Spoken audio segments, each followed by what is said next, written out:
بسم الله الرحمن الرحيم. السلام عليكم ورحمة الله وبركاته. أهلا بكم في حلقة جديدة. معنا النهاردة ماتش منتخب مصر وأنجولا، وكلام كتير وفرص المنتخبات العربية في التأهل، وكلام كتير في الكورة، وعتاب للكابتن حسام حسن. دخلنا النهاردة ماتش أنجولا ومتوقعين كلنا إن أنجولا هتهاجمنا وإحنا هندافع، ده شيء متوقع.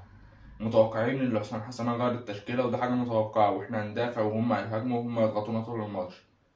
بس اللي مش متوقع إن أنا كان نفسي كابتن حسام حسن يجهز امام عاشور، صانع الالعاب الوحيد في المنتخب. يعني كان نفسي ده يلعب الماتش ان شاء الله لو بديل. يعني انا كنت متوقع انه يبدا اساسي، مش عارف ليه ما نزلش اساسي وبدا بيه بديل، ولا بديل حتى نزل. وكان المفروض يعده. واضح ان الكابتن حسام حسن حاطط في دماغه ان زيزو هو اللي يبقى صانع الالعاب القادم. في المباريات القادمه هيلعب بزيزو صانع العاب، هيلعب بخط نص مع مروان عطية وحمدي فتحي.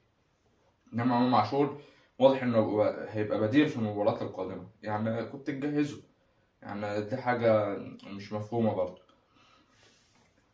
بدأ الماتش بشوبير في حراسة المرمى، أحمد فتوح وأحمد عيد، وفي النص يلعب محمد إسماعيل وعبد المجيد وصبحي. خط النص لعب مهند لاشين وصابر وإبراهيم عادل، وفي الهجوم مصطفى محمد وصلاح محسن. مهند لاشين ومحمود صابر وإبراهيم عادل. أنت ظلمت إبراهيم عادل في خط النص. كلنا شفنا الشوط التاني لما تحول لجناح عمل إزاي. محمود صابر ومهند لاشين، يعني أظن مهند لاشين لا يصلح المنتخب بأي شكل من الأشكال، بأي مركز من المراكز.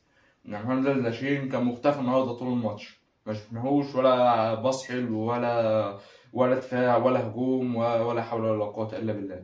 مهند لاشين المفروض بقى إنه بعد الماتش ده هو بره الحسابات.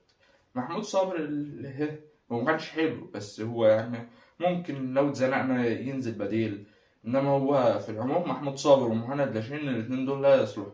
امام عادل ما ينفعش الا طرف جناح، ما ينفعش الا جناح، ما ينفعش يدخل في النص ابدا، ما ينفعش يبقى صانع العاب ابدا. مصطفى محمد وصلاح محسن، يعني اظن صلاح محسن خد النهارده فرصه كفايه وما اقنعش. مصطفى محمد برضه ما اقنعش، بس طلع بدري. وهقول لك بعد شويه على التشكيله المثاليه للمنتخب في الادوار القادمه. لكن الماتش ده اتعلمنا منه ايه؟ ان لا يصلح مهند لاشين ومحمود صابر وصلاح محسن. واحمد عيد. احمد عيد احنا من هنا بنعتذر لمحمد هاني انه احسن من احمد عيد بكتير بكتير. الراجل كان هيلبسنا ضربتين جزاء، وهجوميا لا حول ولا قوة الا بالله، ودفاعيا كان هيلبسنا ضربتين جزاء. ولو ماتش اصعب شوية لا هيبقى كارثة احمد عيد. احمد فتوح النهارده عمل ماتش، هو مش بطال، لكن هو مع محمد حمدي الاتنين يتقاربوا جدا في المستوى جدا. فانا شايف ان احمد فتوح يبقى له فرصه في اللي جاي، يقدر ياخد فرصه. احمد فتوح يقدر ينزل بديل او كاساسي، يعني ما ينفعش نرمي احمد فتوح خالص. عنده امكانيات وعنده سرعات. احمد فتوح هو يجي من احمد فتوح. محمد اسماعيل، حسام عبد المجيد، خالد صبحي. ثلاث قلوب دفاع. اظن الثلاثه دول هو حسام عبد المجيد النهارده هو اللي كان حلو فيهم شويه. انما الثلاثه دول لا مش هيلعبوا الادوار الجايه، غير ممكن ينزلوا بديل لو حد اتصاب. انما الادوار الجايه ما اظنش ان هم هيبداوا اساسيين. ما اظنش اصلا ان لحد من الفرق اللي نزلت النهارده هيبدا اساسي في الماتشات الجايه. حتى مصطفى شوبير تألق، والراجل تصدى لكل الكور اللي جت عليه، ما غلطش النهارده. بس اظن ان الكابتن حسام حسن هيلاعب الشناوي طبعا بحكم الخبرات والحاجات اللي بيقعدوا يقولوها دي. ده 19 كانت أول هجمة. تخيل أول هجمة منتخبنا في الدقيقة 19 وأول هجمة في الماتش. إحنا كنا محجمين خطورتهم بشكل كبير جدا، لكن في الدقيقة 19 أول هجمة مصطفى محمد الكرة اللي لعبها باكور ديت وجات لحسام عبد المجيد سهلة جدا يجتمع في الأرض ويحطها جول. ضيعها بغرابة شديدة. حسام عبد المجيد مميز أصلا في الضربات الرأسية، فمستغرب ازاي ضيع الكرة دي. ده 34 كانت أول هجمة لأنجولا. تخيل 34 دقيقة وهم نفسهم يتأهلوا ولازم يكسبوا، يجيبوا أول هجمة في الدقيقة 34. وده دليل على اللي احنا كنا قافلين الملعب كويس النهاردة. طبعا مصطفى شوبير صدها جات له سهلة. ده 37 تاني تسديدة لأنجولا وشوبير برضه يتصدى. اللي بقول لك تاني مصطفى شوبير هو اللي يقف في الأدوار القادمة. مصطفى شوبير ما بيغلطش، ما غلطش النهاردة خالص. الدقيقة 42 أنجولا هجمة خطيرة. الكرة اللي جت لشوكو مانزا ديت وحطها على شمال مصطفى شوبير اللي طلع بره ديت. والدفاع كان ساعتها غريب الدفاع، لأن شوكومانز عدى من وسط الدفاع بطريقة غريبة. ده 43 فرصة حلوة لأنجولا، واللي هي الشوطة اللي كانت من بعيد شوبير صدها ببراعة شديدة. شوبير الصراحة كان ممتاز النهاردة. بداية الشوط التاني عملنا تبديلات، 3 تبديلات: زيزو ومصطفى فتحي وياسر إبراهيم نزلوا، وطلع محمد إسماعيل ومحمود صابر ومصطفى محمد. وهنا هنتكلم شوية، هنقف شوية عند زيزو. يعني زيزو مكانه أولا مش صانع ألعاب خالص، ما يلعبش صانع ألعاب خالص. زيزو مكانه جناح، يا ما يلعبش. إنما صانع ألعاب زيزو ضايع خالص. نزل الشوط الأول حرك الملعب شوية، جات له فرص كتير ضيعها زيزو، أو فرصتين يعني زيزو ضيعهم. إنما هو ما يلعبش صانع ألعاب. كصانع ألعاب زيزو ولا إمام عاشور؟ لا، هقول لك إمام عاشور أحسن من زيزو في صناعة اللعب. وأنا مستغرب هو ليه إمام عاشور ما لعبش النهاردة. مصطفى فتحي لعيب سلبي جدا جدا جدا.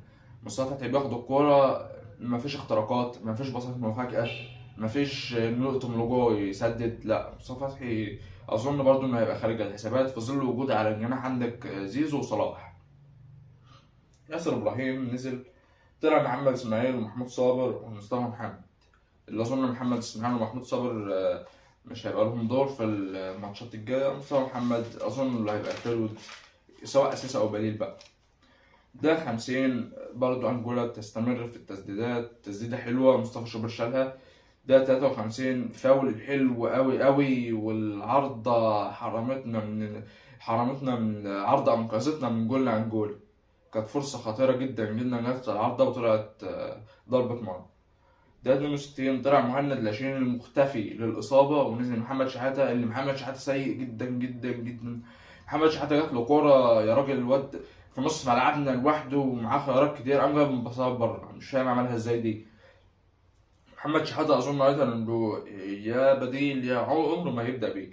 ده 77 إبراهيم عادل لما تحول لجناح بقى، يرقص يخترق يباصي يشوط. إبراهيم عادل جناح أحسن من إبراهيم عادل صانع لعب بكتير. يلعبها لزيزو حلو قوي قوي، اللي زيزو لم فيها لمه وحشه، كانت من لمسه واحده يحطها جول في سقف الشبكه من لمسه واحده. ده حظوظ بغرابه. ده 85 نزول حمدي فتحي وخروج صلاح محسن.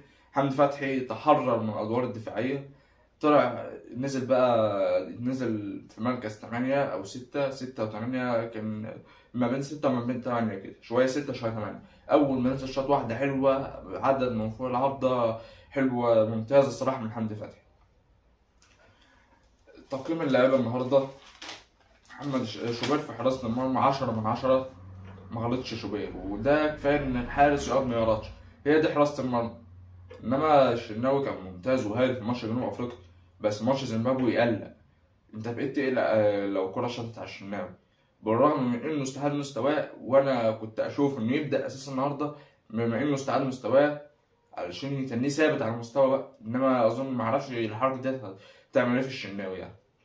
فتوح 4/10، عمل ماتش كويس نسبيا. فتوح يقدر يلعب مع محمد حمدي، يقدروا يبدلوا عادي. فتوح ما ينفعش نبعده زي ما قلت في الأول. محمد إسماعيل 3/10. وسام عبد المجيد عمل أدوار دفاعية حلوة 5/10. صبحي 4/10. أحمد عيد 2/10. أحمد عيد يا ابني كان هيجي فينا ضربتين جزاء بسببك يا ابني. يا ابني مش بيهاجم مش بيدافع. يعني بعتذر لمحمد هاني، بعتذر لك يا محمد هاني، لأنه أحسن باك يمين في المنتخب حاليا. مهند لاشين الوحيد اللي هاخد صفر النهارده، لأن زي ما قلت لك كده ما ظهرش ولا عمل أي حاجة خالص.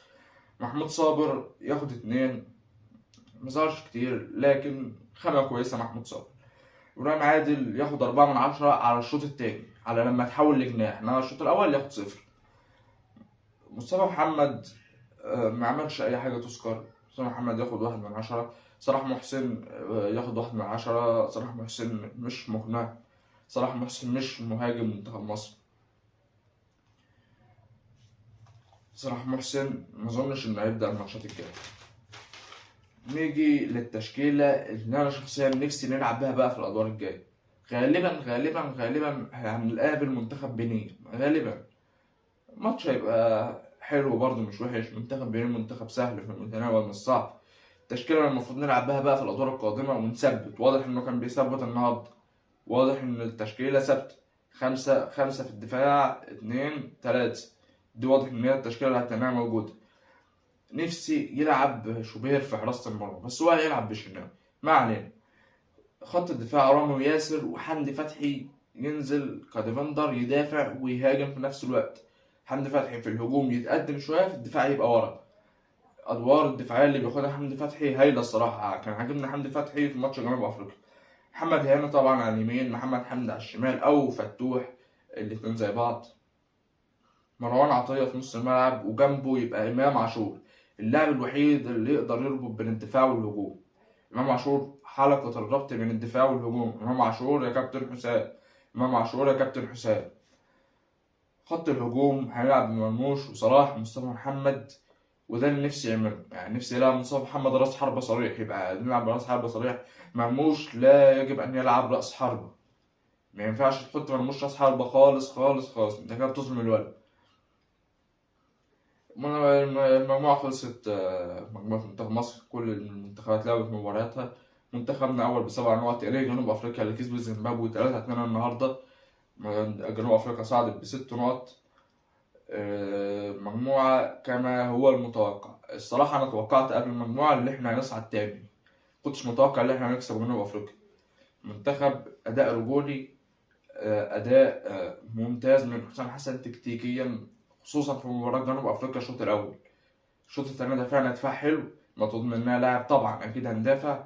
أول ماتش لعبناه كان ماتش غريب إنك تلعب بديفندرين قدام زيمبابوي، لكن الواضح إنه كان بيحاول يثبت تشكيلة لبقية البطولة.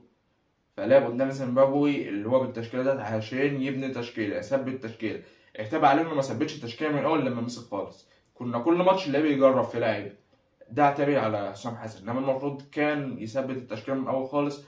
انما ما كانش المنتخب هويه واضحه. دلوقتي كلنا بقينا متيقنين ان احنا نلعب 3 قلوب دفاع، حمدي فتحي هينزل قلب دفاع تالت. دي بقينا عارفينها، كلنا بقينا عارفين ان احنا نلعب كده. فرص المنتخبات العربيه في التاهل. المغرب اول منتخب ضمن التاهل، لكن هل مركز اول، هل مركز تاني، هل مركز تالت؟ الامر بايد المغرب، ولازم تفوز الماتش الجاي على زامبيا.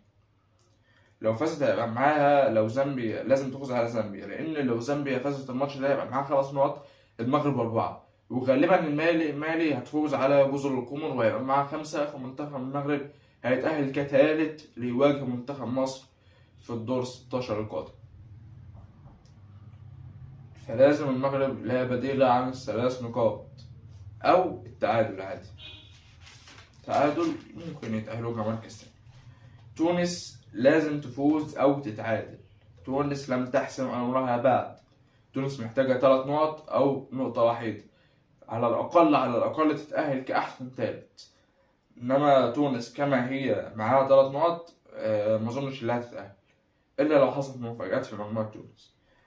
السودان، الجزائر طبعا تأهلوا رسميا ب6 نقط. الماتش الجاي أظن إن هم يصعدوا بالعلامة الكاملة أو على الأقل ب7 نقط. الجزائر كده كده مركز أول اتأهلت. السودان لازم محتاجة نقطة على الأقل، على الأقل لكي تصعد أفضل توالي. السودان موقفها صعب، الماتش الجاي صعب مش سهل.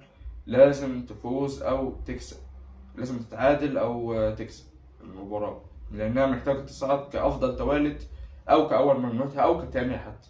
جزر القمر موقفها صعب، هتلاعب مالي الماتش الجاي، ماتش صعب على جزر القمر. أظن إن جزر القمر خلاص هتودع البطولة. هارد لك منتخب جزر القمر. لكن أنا نفسي السودان لها فرصة، تونس لها فرصة لسه. كده كده الجزائر ومصر المغرب اتأهلوا، ونشوف 5 منتخبات عربية في الدور القادم من دوري أبطال أفريقيا، والنهائي إن شاء الله يبقى عربي. وفي نهاية الحلقة بحب أفكركم بمسابقتنا، توقع معانا الفائز بالبطولة. تيشيرت منتخب مصر هيوصلك لحد عندك. وكده تكون خلصت حلقتنا النهاردة. السلام عليكم.